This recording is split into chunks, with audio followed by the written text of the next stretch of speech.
Uma simples chamada telefônica de 14 minutos abalou a família real, expondo uma traição tão explosiva que ameaça a própria monarquia.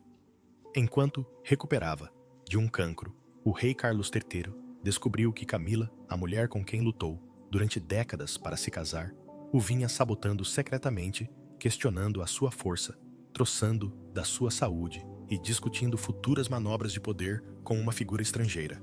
No momento em que Charles ouviu as suas palavras, tudo mudou. A raiva substituiu a lealdade. O dever substituiu o amor. E agora, pela primeira vez desde que subiu ao trono, o rei tomou uma decisão que vai reescrever a história da realeza. Ele quer o divórcio imediatamente. A descoberta chocante. Na manhã de 12 de fevereiro de 2025, um assessor sênior destacado para o Palácio de St. James estava a rever registros de chamadas encriptadas ligados às linhas de comunicação da família real. Durante uma auditoria de rotina do sistema, interceptaram uma chamada estranha, sinalizada sob um pseudônimo. Ao reproduzir a gravação, a voz era inequivocamente de Camilla Parker Bowles, a falar com o que parecia ser um conselheiro diplomático estrangeiro.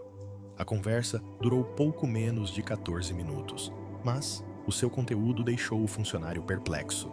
Reencaminhou imediatamente a gravação para a inteligência da família real.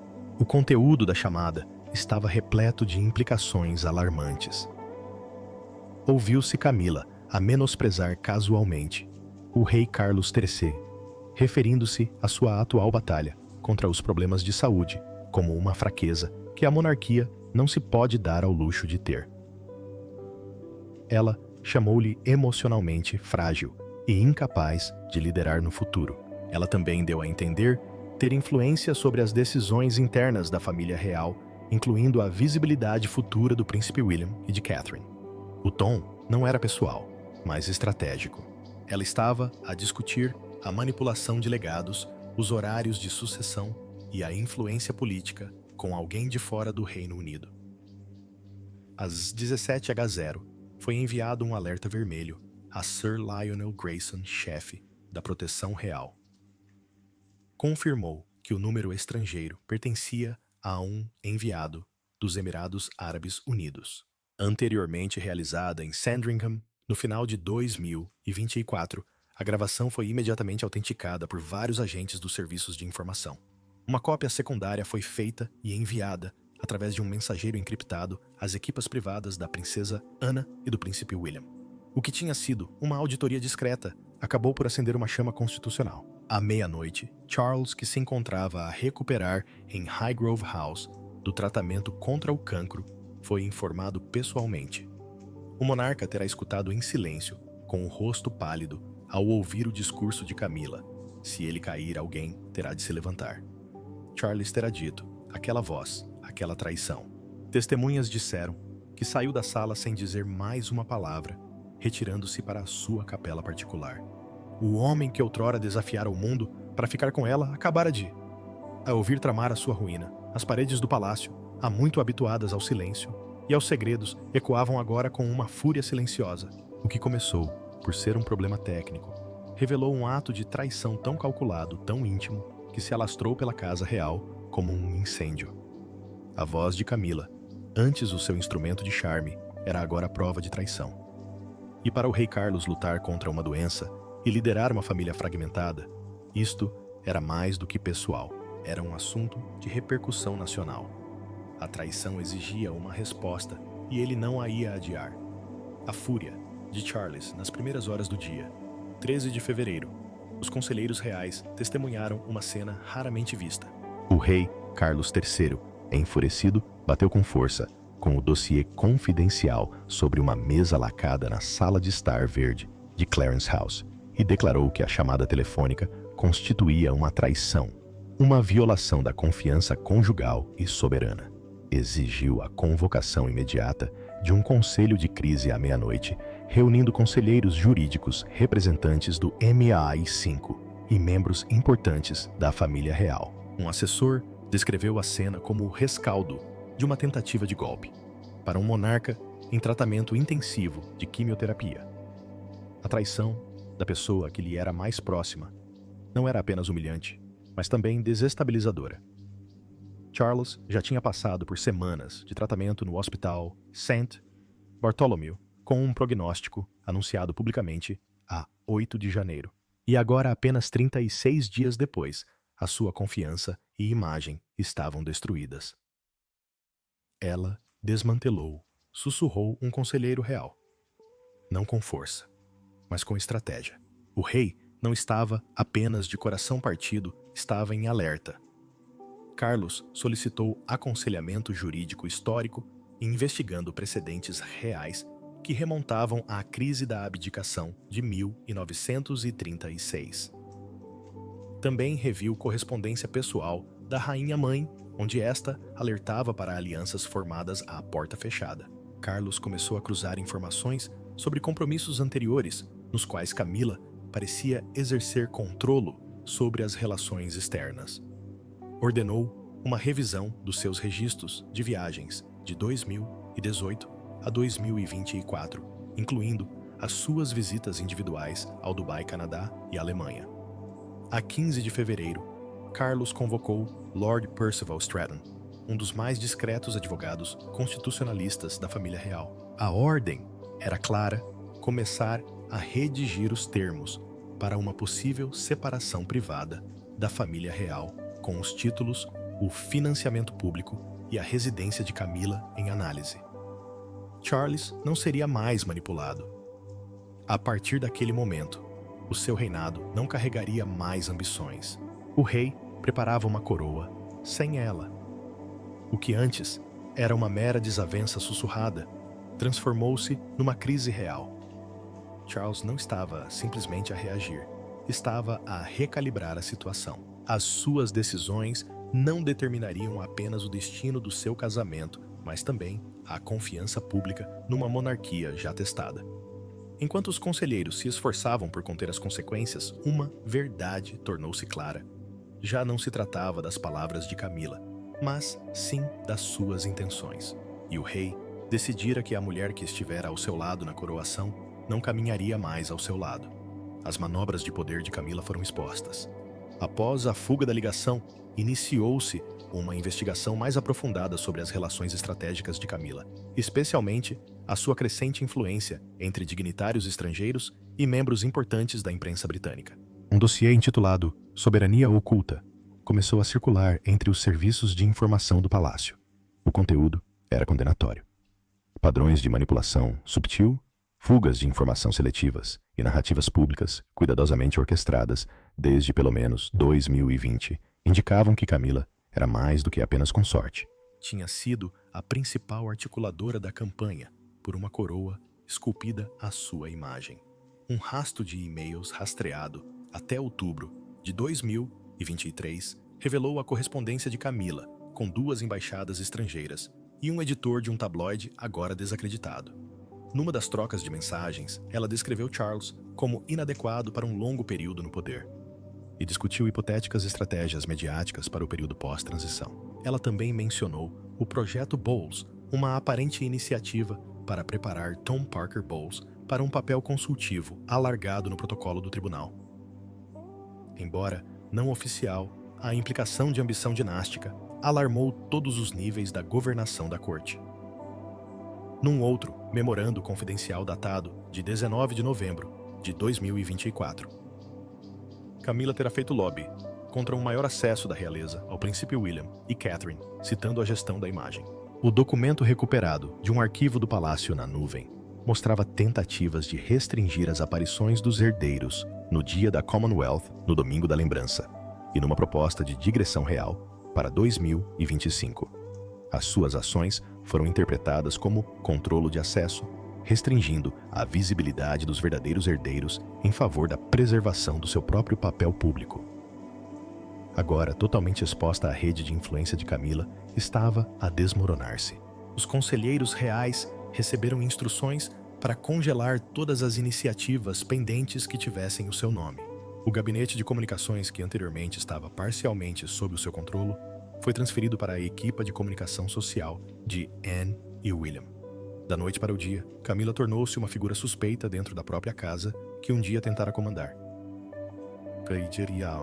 A sua ambição, antes oculta por detrás do charme e da tradição, tornou-se a sua ruína. William e Catherine entraram na tempestade.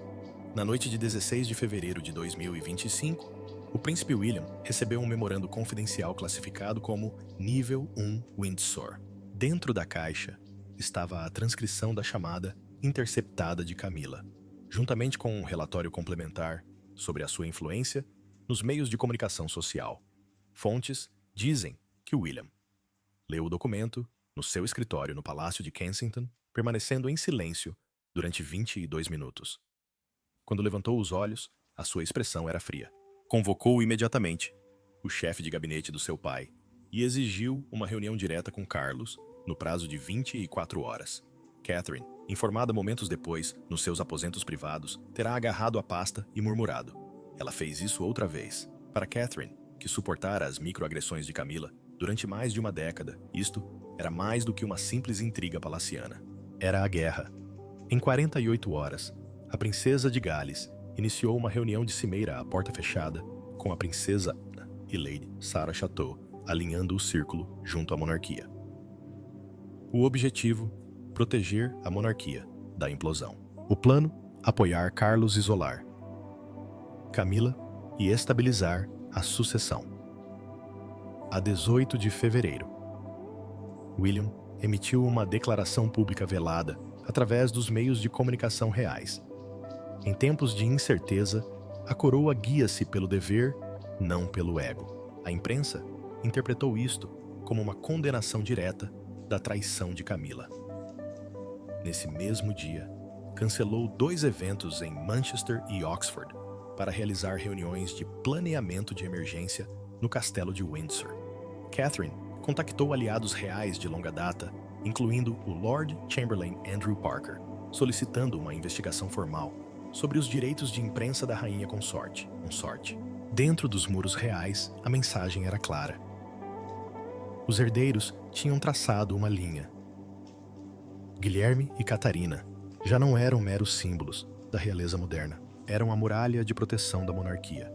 A decisão conjunta de proteger Carlos e reestruturar as operações do palácio foi recebida com discreta aprovação, tanto por Buckingham como pelos representantes do parlamento. Juntos, os membros da Casa de Gales posicionaram-se não só como sucessores, mas como protetores. Com Guilherme e Catarina totalmente empenhados, o palácio deixou de estar fragmentado e fortificou-se. A anterior influência de Camila, antes irrestrita, encontrava agora uma resistência real coordenada. O que ela esperava, que permanecesse sussurrado nas sombras, estava agora a ser tratado sob o escrutínio dos herdeiros e da memória de uma rainha que nunca usou coroa. Diana. E à medida que as defesas de Camila enfraqueciam a opinião pública, estava prestes a desferir o golpe final. A imagem da rainha desmorona-se. A 19 de fevereiro. Excertos selecionados da conversa telefônica de Camila, que foi divulgada, chegaram aos correspondentes da realeza, do The Guardian e da Sky News. Em 72 horas, hashtags como Rainha da Traição e Camila Exposta tornaram-se uma tendência global. Excertos do escândalo dos pensos higiênicos de 1993 ressurgiram traçando paralelos dolorosos entre a manipulação do passado e a traição presente. A indignação pública manifestou-se em milhares de comentários e petições à família real exigindo o afastamento de Camila das suas funções. A monarquia não estava apenas sob ataque, estava em julgamento. Palavras especiais. 19 de fevereiro, Rainha da Traição. 1993. Escândalo do Tampon Gate. 72 horas depois, na Clarence House, a equipa de Camila terá começado a apagar e-mails em massa e a cancelar eventos futuros, incluindo participações no jantar de gala da literatura da Commonwealth e um almoço da ONU Mulheres agendado para 1 de março. O moral da equipa despencou. Funcionários anônimos descreveram a sua equipa privada como combativa, paranoica e silenciosa. Guardas reais de alta patente realocaram os seus postos a pedido de Charles. Ao minimizar o acesso de Camila a locais seguros, uma fonte interna afirmou que a rainha é agora tratada mais como uma ameaça do que como uma consorte. De regresso ao parlamento, os deputados começaram a questionar o orçamento da família real, especialmente os 2,3 milhões de libras anuais destinados às funções públicas de Camila. Um segmento televisivo na BBC 4 entrevistou a historiadora constitucional Dra. Eliza Trent, que comentou: "Isto não é apenas um escândalo, é um teste de resistência para a monarquia hereditária. Os apelos por maior transparência irromperam em toda a comunicação social britânica. Até o Times, historicamente condescendente com Camila, fez o título A ambição de uma rainha, a desgraça de uma nação." A princesa Ana foi vista a 20 de fevereiro a sair de uma reunião fechada em Downing Street, o que gerou especulações sobre uma coordenação mais profunda entre entidades da realeza e da política. Entretanto, a aparição de Catherine nas redes sociais com um blazer xadrez vermelho, semelhante a um usado por Diana em 1992, foi amplamente interpretada como um gesto simbólico de desafio. As sondagens de opinião pública, realizadas pela YouGov, mostraram uma queda de 68% na popularidade de Camila. Ao longo de 5 dias, o povo manifestou-se e, mais uma vez, escolheu o lado de Diana. A máscara de elegância de Camila desmoronou-se sob o peso do escrutínio público. A sua campanha, de décadas, para garantir a legitimidade, jazia agora em ruínas. A coroa, antes envolta em indiscrição, estava a abrir-se para o mundo ver. E as consequências não foram apenas reputacionais, mas também institucionais. Mas enquanto Camila se debatia em isolamento, o rei Carlos já preparava o próximo passo que não seria divulgado nas manchetes, mas sim formalizado em documentos legais. Uma separação discreta, mas formal teria início. A 21 de fevereiro de 2025, a equipa jurídica de Charles, liderada por Lord Percival Stratton, começou a redigir um acordo privado de afastamento da família real, ao contrário de um divórcio tradicional. Este acordo afastaria Camila de todas as suas funções públicas, sem a dissolução completa do casamento, protegendo assim a dignidade real e o seu estatuto jurídico. As propostas iniciais incluíam a revogação do seu título de rainha consorte, a redistribuição das suas residências e o afastamento discreto do seu papel nos protocolos de Estado. Camila ter-se-á recusado a sair da Clarence House, barricando-se na ala oeste durante mais de 72 horas. Os funcionários descreveram-na como errática, andando de um lado para o outro, durante horas fazendo chamadas e gritando sobre traição. Recusou todas as aparições públicas e emitiu uma breve declaração através do seu porta-voz, alegando fadiga devido à sua saúde. Na realidade, tinha sido formalmente impedida de representar a coroa a partir de 23 de fevereiro. Charles assinou a ordem executiva às 9h dessa manhã. As negociações sobre finanças e propriedades começaram discretamente através de advogados do Middle Temple, conhecidos pelos seus acordos reais secretos.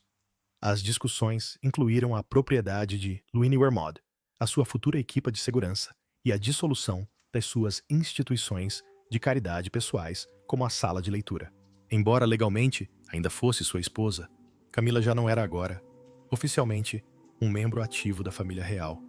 A sua imagem foi retirada dos próximos lançamentos da Casa da Moeda Real e os guias turísticos do palácio foram instruídos para atualizar os folhetos até março de 2025. Charles, por sua vez, manteve-se calmo e ponderado. Segundo os relatos, disse ao seu secretário particular: "Isto não é vingança, é preservação." O público não o ouviria falar diretamente. No entanto, fontes internas confirmaram que já tinha começado a escrever uma declaração pessoal a ser divulgada no início de abril, após os compromissos da Páscoa. Por ora deixaria que as suas ações falassem por si. Camila tinha escrito o seu capítulo. Charles estava pronto para o terminar. A coroa em risco.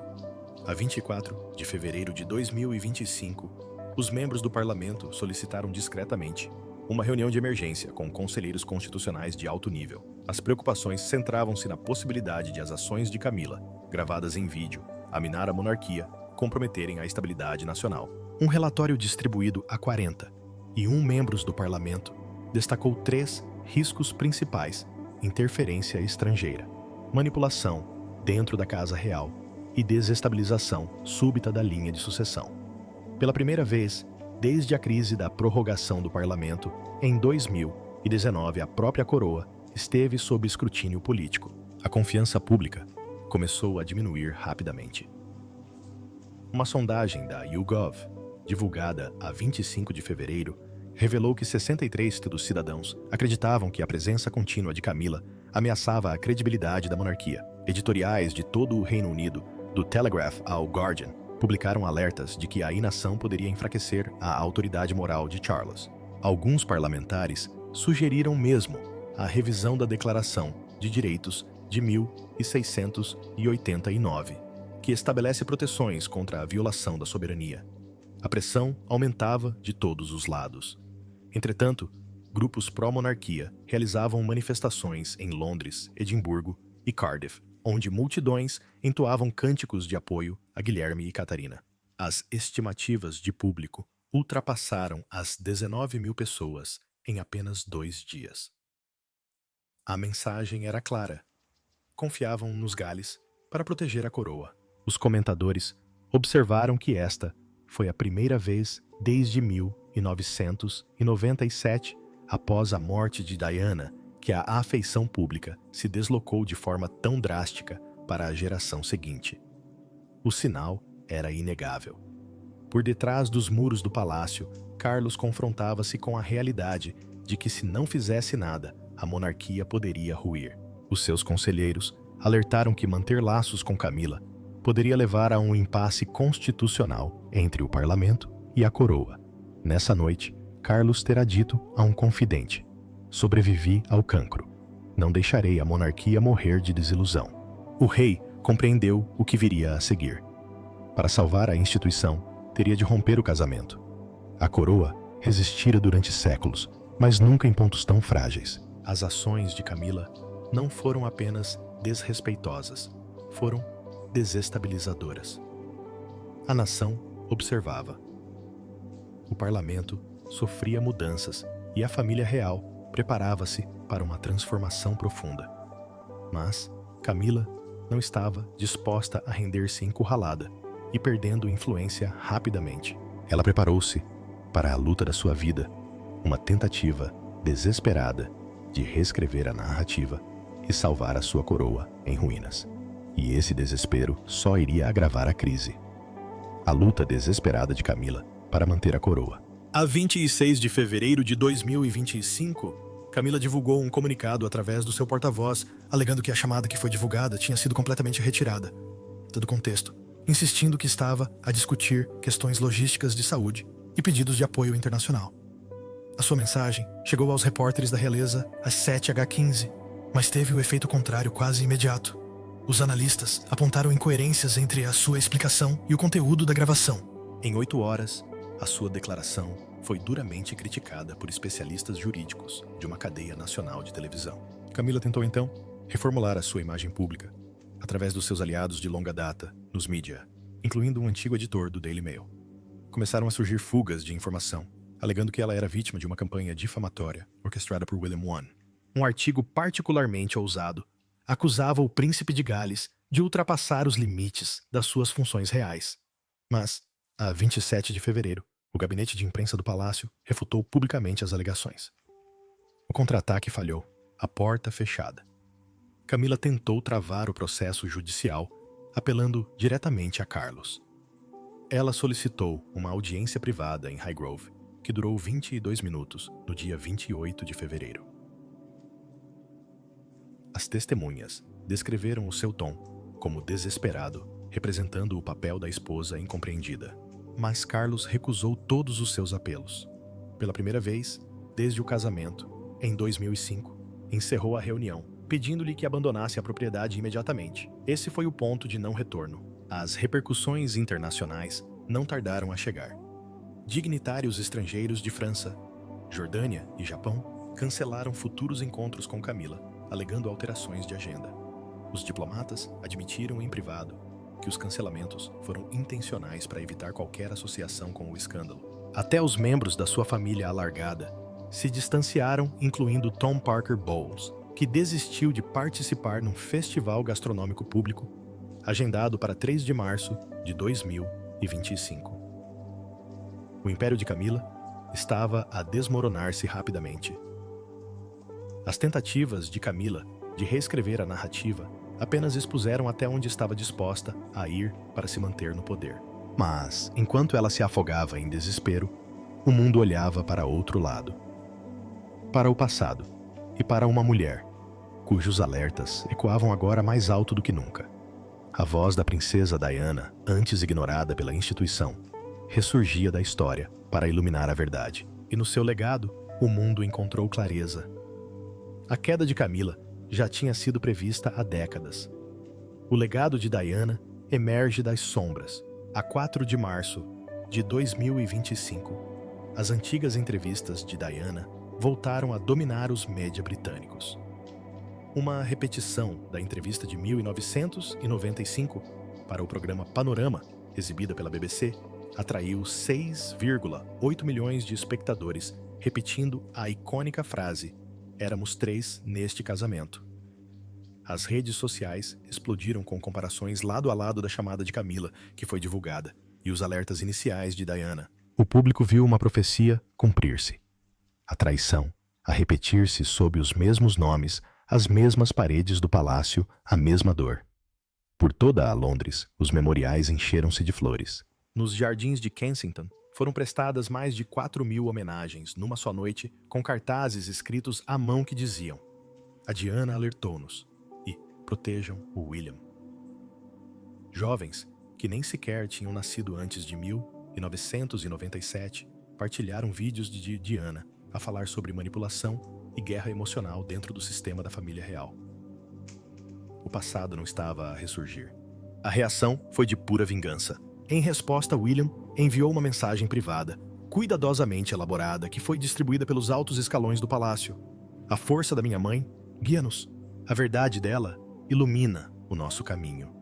Embora não tenha sido uma declaração pública, a frase foi divulgada a 6 de março, alimentando discussões em todo o país. Catherine compareceu num evento para jovens usando um broche de safira que pertenceu a Diana. Simbolicamente, reforçando a continuidade do espírito, os comentadores da realeza declararam: "Diana está a falar agora através dos seus filhos."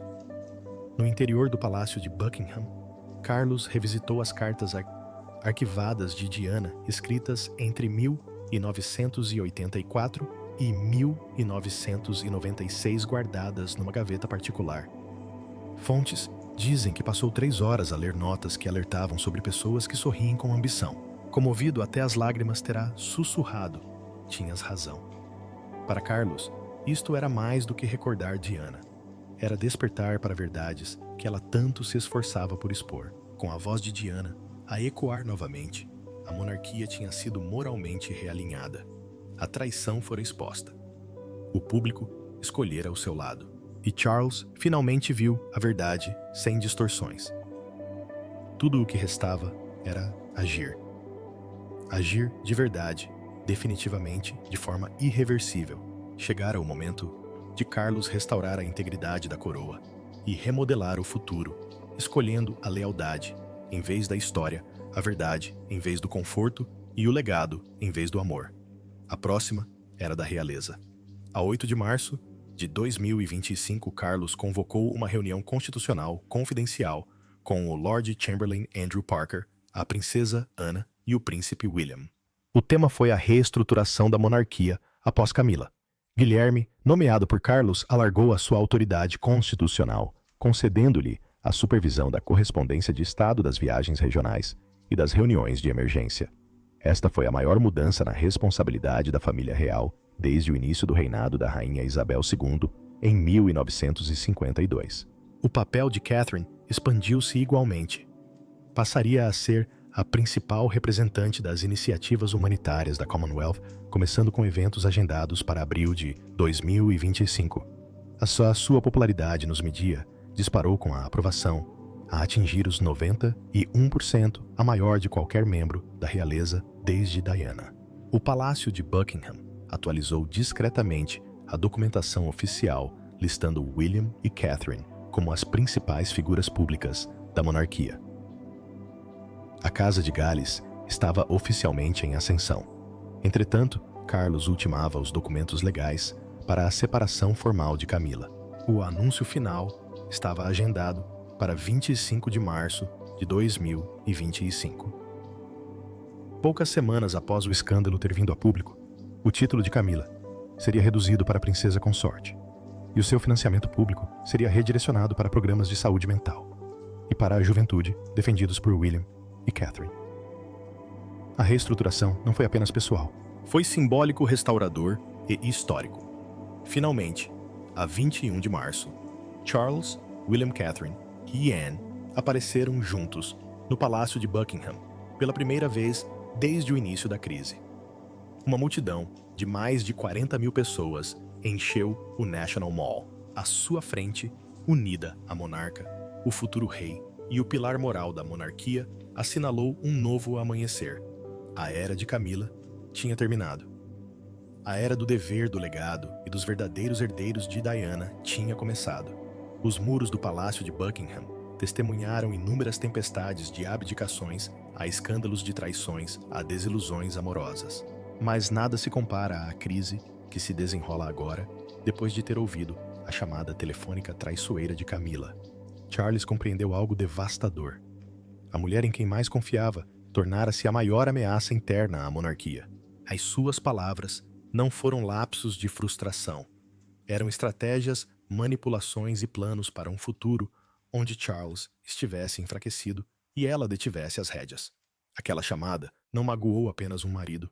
Isso colocou um rei em perigo.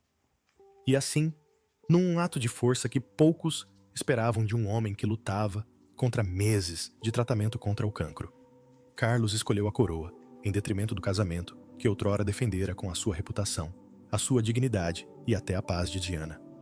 A sua escolha é a declaração definitiva. Nenhuma traição tolerará o trono. Enquanto o processo de divórcio começa discretamente nos bastidores do palácio, a família real prepara-se para as consequências. O príncipe William apresentou-se como legítimo protetor da monarquia, guiando o pai e preparando-se para estabilizar a instituição para o futuro. Catarina, digna como sempre, ergue-se como o símbolo do que a coroa deveria ser graciosa, íntegra e incorruptível. Enquanto isso, Camila vê-se isolada sob constante escrutínio e perdendo rapidamente toda a influência que antes exercia.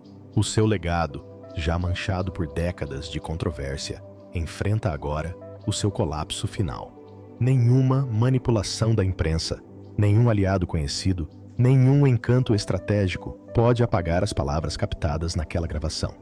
Através desta crise, o espírito da princesa Diana ressurge mais uma vez. Os seus alertas ressoam com mais força. A sua verdade finalmente se mantém incontestada. E enquanto Carlos se prepara para reformular a monarquia, sem Camila, uma nova era real emerge. Uma coroa construída sobre a lealdade, a clareza e a força inabalável da Casa de Gales. A coroa sobrevive, o traidor cai e a história inicia um novo capítulo.